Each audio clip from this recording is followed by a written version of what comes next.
స్వాతంత్ర్యం వచ్చి 80 ఏళ్లు గడిచిన సామాన్య ప్రజలకు స్వాతంత్ర్య ఫలాలు పూర్తి స్థాయిలో అందలేదని సిపిఐ లిబరేషన్ జిల్లా కార్యదర్శి బందెల ఓబయ్య అన్నారు. బద్వేల్లోని భగత్ సింగ్ నగర్లో పార్టీ కార్యాలయం వద్ద 80వ స్వాతంత్ర్య దినోత్సవ వేడుకలు నిర్వహించారు. ఓబయ్య జాతీయ జెండాను ఆవిష్కరించి జాతీయ గీతం ఆలపించారు. దేశ సంపద కార్పొరేట్ శక్తుల చేతుల్లోకి వెళ్తుందని, పేదలు మరింత పేదలుగా మారుతున్నారని విమర్శించారు. కార్మిక చట్టాలను కార్పొరేట్ అనుకూలంగా మార్చి కార్మికులను బానిసలుగా చేస్తున్నారని ఆరోపించారు. రాజ్యాంగ హక్కుల పరిరక్షణ, సమానంగా స్వాతంత్ర్య ఫలాలు అందించేందుకు మరో పోరాటానికి పార్టీ శ్రేణులు సిద్ధం కావాలని పిలుపునిచ్చారు. కార్యక్రమానికి నియోజకవర్గ కార్యదర్శి పి చంద్రమోహన్ రాజు అధ్యక్షతన వహించారు.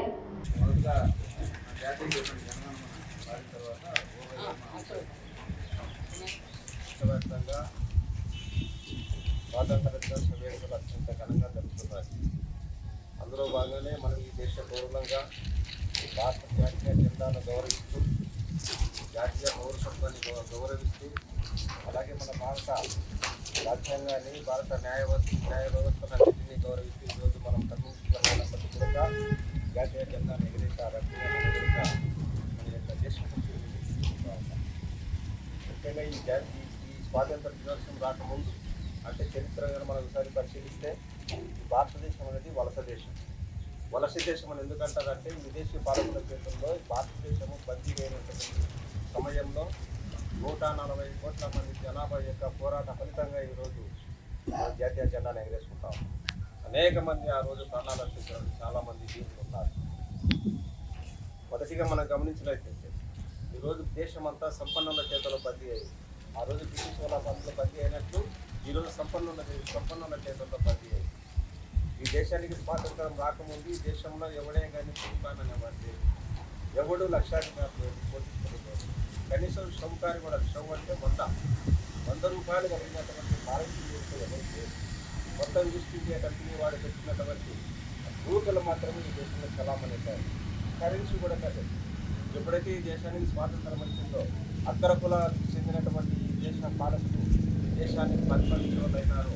ఆ రోజు నుండి కూడా దేశంలో సంపన్నుల చేతులకు కూడా ఆ రోజు మొదలైంది. జవహర్లాల్ నెహ్రూ మొట్టమొదటి ప్రధానమంత్రి అయినప్పటికీ కూడా ఆయనకు అనేకమైన పవర్స్ ఉన్నప్పటికీ కూడా ఈ దేశంలో ఉంటే భూమిని కాపాడడంతో ప్రధానమంత్రి కులకు చెందినాడు ఆ రోజు. కనుక ఈరోజు దేశం అంతా కూడా వాళ్ళ చేతలు ఉంది, భూమి అంతా వాళ్ళ చేతలు ఉంది, డబ్బంతా వాళ్ళ చేతలు ఉంది. ఈ 80 సంవత్సరాల స్వతంత్ర భారతదేశంలో మనం గమనించినట్లయితే మొత్తం దేశంలో ఉన్నటువంటి యంత్రాలు కానీ, పరిశ్రమలు కానీ, భూమి కానీ, విలువైన సంపద కానీ ఒక్కరి చేతుల్లో ఉన్న పరిస్థితి. అంతేందుకు ఒక చిన్న ఎగ్జాంపుల్, ఈరోజు ఎర్రకోట పైన జెండా ఎగురుతా ఉంది ఢిల్లీలో. ఆ ఎర్రకోట కూడా బాడిగా 10 లక్షల రూపాయలు బాడిగా కట్టి జెండా ఎగరదు. ఎర్రకోట కూడా భారతీయుల చేతుల్లో లేదు, అది కూడా తాకట్టులో ఉంది. అలాగే ఈ దేశంలో ఉన్నటువంటి సంపద అంతా తాకట్టులో ఉంది. మొత్తం కార్పొరేట్ శక్తులకు, సంపన్నులకు దేశంలో ఉన్నటువంటి ఈ ఆదాయాన్నంతా కట్టిపెట్టిన కోసం నరేంద్ర మోడీ కంకణం కట్టుకొని ఉన్నారు. కనుక మనము ఈరోజు దేశంలో ఉన్నప్పటికీ కూడా నరేంద్ర మోడీ యొక్క ఫ్యాసిజానికి వ్యతిరేకంగా సిపిఎం లిబరేషన్ పార్టీ దేశవ్యాప్తంగా చేస్తున్నటువంటి పోరాటాల్లో, ఉద్యమాలలో మనందరం భాగస్వాములం ఉన్నాం. కనుక ఫ్యాసిజాన్ని వ్యతిరేకించడం, దేశాన్ని కాపాడుకోవడం మన దేశం గడపలో కూడా మోడీ హఠావో దేశ్ బచావో అనే కార్యక్రమం చేశాం. కానీ ఈ మోడీ దేశాన్ని వదిలితేనే తప్ప ఈ దేశం రక్షించబడుతుంది, లేకపోతే రక్షించబడదనేటువంటి మనం సిపిఎం పార్టీ ఒక లైన్ తీసుకుంది. ఆ లైన్లో భాగంగానే మనం ఈరోజు పార్టీ నడుస్తున్నాం. కనుక మరి ఒకసారి మనం స్వాతంత్ర దినోత్సవం సందర్భంగా మోడీ హఠావో, మోడీ హఠావో, మోడీ హఠావో. చంద్రశేఖర్ గారు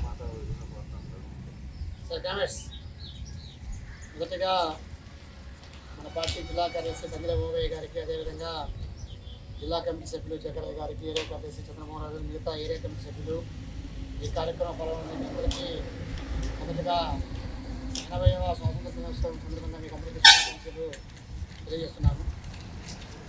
దాదాపు 80 సంవత్సరాల స్వాతంత్రం వచ్చినప్పటికీ ఇప్పటికీ స్వాతంత్ర ఫలాలు పూర్తి స్థాయిలో ఈ భారతదేశంలో ఉన్నటువంటి ప్రయాణికానికి అందరం లేదని చెప్పేసి మనం స్పష్టంగా చెప్పుకోవాల్సిన అవసరం ఉంది. ఈరోజు పేదవాడు పేదవాడిగా ఉన్నాడు,